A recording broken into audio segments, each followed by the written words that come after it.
Let's talk about movies and television shows and watch this, boys. Sure. Am I going first since I'm first on the list? Yes, that works. That's how That's the structure. Yeah. Okay, just checking. I don't want to step on Cheapy's toes. I watched Bo Burnham Inside on Netflix. That's his new comedy special. I believe his third. The other two are on Netflix. It's very unlike any comedy special you've probably have ever seen. He recorded it over the course of a year during quarantine. He did everything alone. There was no one else holding cameras. There's no one doing lighting or editing. He did everything by himself. And it plays out a lot more like a one-man show than a stand-up special. because he's telling jokes from like his living room, or Yeah, he just like is sitting on the couch. No, it's edited. There's like he does a lot of music. That's like his thing. And the songs are really good. And it's very funny. My wife was convinced she was gonna hate it when we started it, but I wanted to watch it and Sabrina wanted to watch it. So like, let's watch this. And she wound up loving it and getting emotional at times. Wow. It's really fantastic. I can't recommend it enough. I think you should give it a shot, Chibi. I think you might like it. Is it going to make me laugh and cry? Yes. It will. So, yeah. Mm-hmm. That's an emotional roller coaster. I don't know if I'm prepared for that. And during how's the sexy time? In the special? Yeah. There's no sex in it. 2 out of 3, Cheapy. Yeah. Mrs. Chibi's not going to like it. How long is this? Actually, there is some sexy time in there. I take it back. He watches pornography. There's a sexting bit. It's long for a comedy special. It's an hour and a half, but it moves really fast. Mrs. Chibi's not going to like it. She probably won't, but you would. All right. Just saying, it's great. We only watch television together. It's been incredibly well reviewed, because I know that's important to you. But I think you should give it a shot. I will try, but I cannot promise. Thank you. Thank you for telling me about it. I am interested. I've heard good things. It's pretty excellent. Like, it's probably the best stand-up special I've seen in years. And I watched like too excellence. many. Yeah. I support excellence in all formats and genres. I watched something that was, intelligent and new and not garbage. And I just want to make sure people are aware of that. You should get credit for that. Nice. Right. We're giving you credit for it. Okay. Everybody take note. I watched some more MODOK. Why? You hate MODOK. It makes me fall asleep. Like I get about 10 minutes into an episode and then Mrs. Shipwreck says, "Hey, you're asleep watching that show." And then I kind of pick the phone off of my chest and set it over on the nightstand, and I'm good to go. What time? Now let's be fair. What time are you putting on MODOK? Like 11 o'clock. Okay, well that's bedtime. Well, that's I don't put on any shows at 11 o'clock. If I was interested in it, it would be fine. Like if the problem is like it's very basic to look at, right? So not enough frames. You end up just watching these puppets, which I understand it's a lot of work to get that look and everything, but you end up just watching these puppets basically just talking heads, a huge talking head. That's what this show is. And yeah, it doesn't capture the. Oh no, I can't imagine you liking this show. I just don't see that. Yeah, he likes it as a sedative. I think I said to you, the only episode I think I could kind of see you maybe enjoying, I think was episode 3, the one where he goes to the dive bar. That might be it. What time does he go to the dive bar in that one? Is it after the first 10 minutes? It might be though. Okay, because I'm in episode 3 and I don't remember a dive bar. The one with he goes to the nightclub and they kick him out. Maybe that's 4. I don't know. It's the only one I could see you liking. Okay, I'm gonna keep trying to watch it. Okay. Well, next week you have Loki, so you have that to look forward to. Thank God. I have plenty to look forward to. Do you though? Mm-hmm. There's always stuff to look forward to, Wombat. Right, like the next Eagles documentary. Yeah. We finally watched For All Mankind. Yay! We watched the first episode, and that was your last episode. I liked it. Mrs. Cheapy had a very specific problem with it.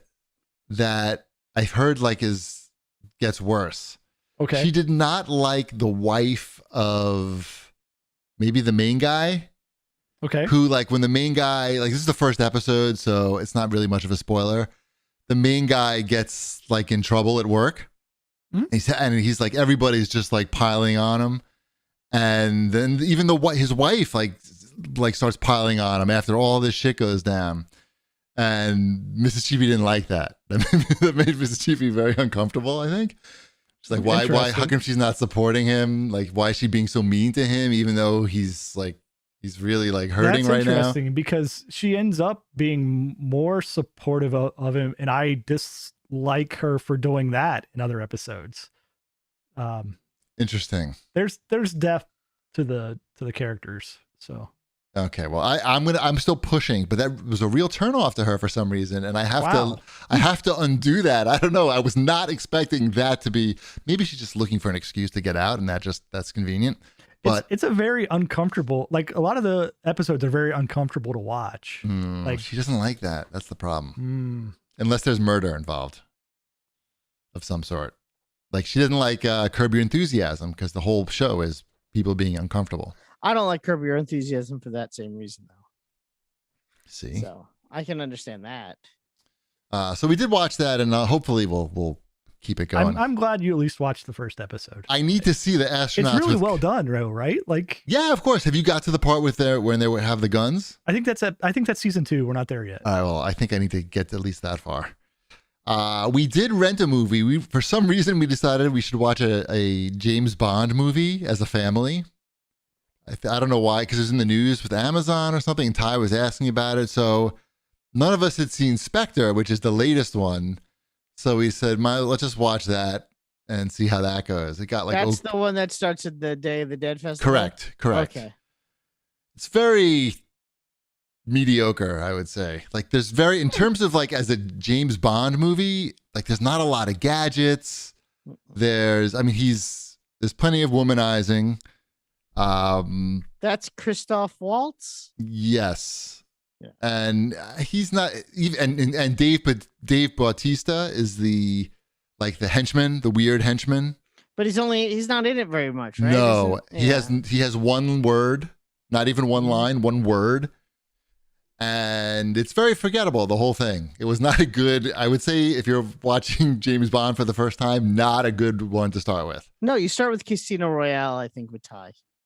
Is that the one where he gets beaten in his nuts with the rope? Yeah, that's the rope and the nuts. Yes, that's where you start. You start with the first. You start with the first Daniel Craig. What about Octopussy? No, that's like a bottom of the barrel. I mean, you could start, like with Sean Connery, James Bond. I like Roger Moore though. I always thought he was good. No, you don't like Roger Moore? What the hell is wrong with you? Roger Moore was great. He was like somebody's grandpa, but he could kick ass and get laid. That's only really in A View to a Kill, where like he's like 95 years old there, and he still went on to live another 30 years after that. By the way, most people don't know Roger Moore, when he died this year, was 143 years old. He didn't die this year. He did. Oh, he was this year? Yeah, I believe Roger Moore died this year, or was it last year? Recently. Wait a minute. Either you know this or you don't. You can't just pretend like you know. Wow.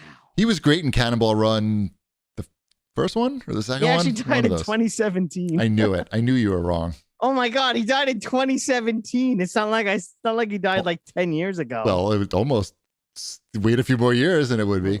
Anyway. Wait a few more years, yes. Listen, he was good as James Bond. He was the lighthearted, no one was getting rope nuts. Live and Let Die they went in a different direction with the rope nuts. They're like, we hammed it up with Pierce Brosnan. Yeah, now we gotta go for the rope nuts. This is a serious movie. And every new James Bond movie has a rope nuts, I think. Because this one has neck drill, like with that makes a noise like a dentist drill. Mm-hmm. And you're literally watching it going like this and this, and it's not that 40X. It's not. I didn't need that. It was already making me very uncomfortable. But anyway, Spectre. I would say rope nuts and 40X. I would say, yeah, that would be good. That I would check out.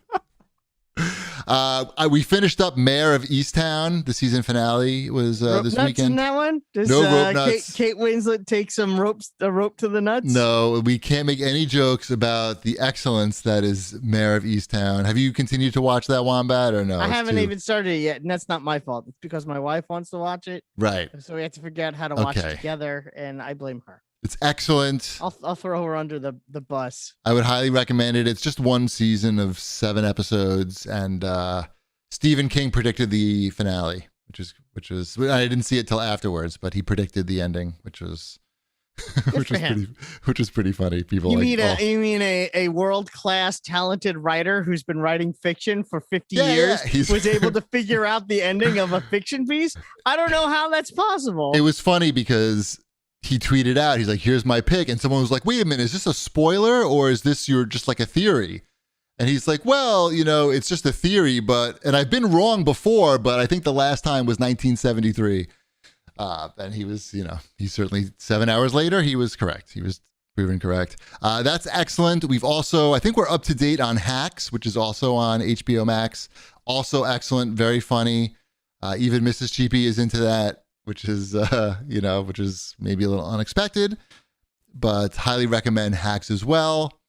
And that's what we've been watching, boys. We watched Raya and the Last Dragon.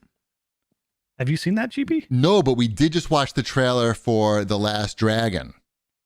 You are the last, isn't that what it's called?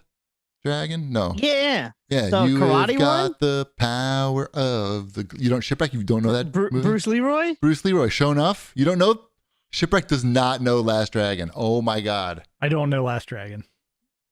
I don't think so. Anyways, it's kind of a generic title, so I don't know. Well, it's actually called some guy's name, The Last Dragon, like the producer's name, but I don't know. Berry Gordy. Yeah. You've never heard of Berry Gordy? Wait, no. I just want this to go on record. And I know that nobody in the chat knows who it is. I know Kuramanju is in the chat and is offended that you don't know who Berry Gordy is. He's not offended. He doesn't expect me to know that. Berry Gordy is the founder of Motown. Like the town or the... No, Motown Records. He's the president and CEO of Motown Records. Whatever. I don't have any of those Motown records. I got Battle Records. Oh my God, that's actually disappointing. Hottest DJ on 2 turntables.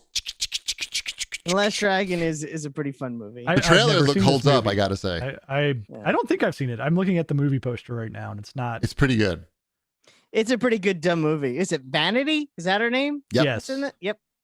See, Kurimanju said, not offended, don't expect it.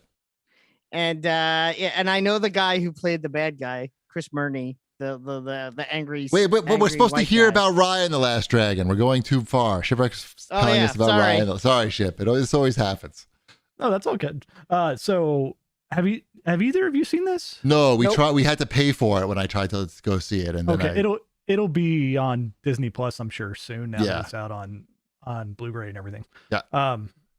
So that one, it's good.